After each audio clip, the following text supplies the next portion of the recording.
ഒരുമിച്ച് സ്വർഗത്തിൽ പോവാൻ പറ്റുന്ന ഒരു പരിചയപ്പെടുത്തി തരാം. ആ ഒരു ദിക്റിന്റെ മഹത്വങ്ങളെ കുറിച്ച് പറഞ്ഞു തരാം. ഇതിന്റെ ഉപയോഗങ്ങൾ അറിഞ്ഞാൽ നിങ്ങൾ ഇത് ദിവസവും പാരായണം ചെയ്യും. പാരായണം ചെയ്യാതിരിക്കാൻ നിങ്ങൾക്ക് തോന്നില്ല. എളുപ്പത്തിൽ നിങ്ങൾക്ക് സ്വർഗത്തിൽ പോവാം. സ്വർഗനിധിയായ ഒരു ദിക്റാണ് അത്. സ്വർഗനിധിയായ ആ ഒരു ദിക്റിന് ഒരുപാട് ഫലങ്ങളുണ്ട്. ആ ഒരു ദിക്ർ നമ്മൾ അധികരിപ്പിച്ചാൽ നമുക്ക് ദാരിദ്ര്യങ്ങൾ അനുഭവപ്പെടില്ല.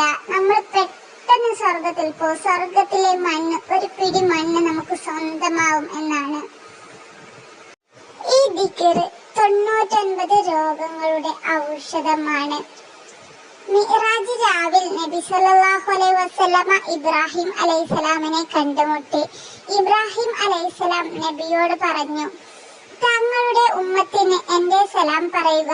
അവരോട് സ്വർഗനിധി അധികം സമ്പാദിക്കാൻ പറയുക. അതിലെ മണ്ണ് സുഗന്ധമുള്ളതും സ്വർഗഭൂമി വിശാലമായതുമാണ്. ആ ഒരു ദിക്റാണ് ലാ ഹൗല എന്ന് പറയുന്ന ദിക്ർ. ഇത് സ്വർഗത്തിലെ നിധിയാണ്.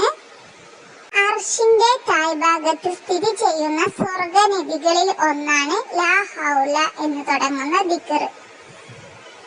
നബി സല്ലല്ലാഹു അലൈഹി വസല്ലമ പറഞ്ഞു, ഖുൽ ലാ ഹൗല വലാ ഖുവത ഇല്ലാ ബില്ലാഹിൽ അലിയിൽ അലീം ഫഇന്നഹാ കൻസുൻ മിൻ കുനൂസിൽ ജന്ന.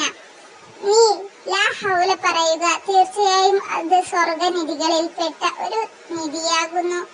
അബൂ ഹുറൈറ റളിയല്ലാഹു അൻഹയിൽ നിന്ന് അദ്ദേഹം പറയുന്നു, നബി സല്ലല്ലാഹു അലൈഹി വസല്ലമ എന്നോട് പറഞ്ഞു, നീ ലാ ഹൗല അധികരിപ്പിക്കുക. നിശ്ചയം അത് സ്വർഗനിധിയാണ്.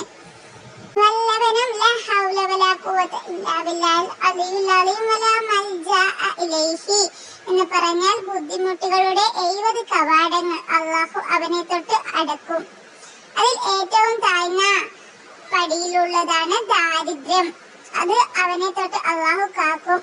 ദിവസവും 100 തവണ ലാ ഹൗല വലാ ഖുവത ഇല്ലാ ബില്ലാഹിൽ അലിയിൽ അലീം ചൊല്ലിയാൽ അവൻ ഒരിക്കലും ദാരിദ്ര്യം ബാധിക്കുകയുമില്ല. ഇത്രയും മഹത്തായ ദിക്ർ വേറെ ഏതാണുള്ളത്? നമുക്ക് എളുപ്പത്തിൽ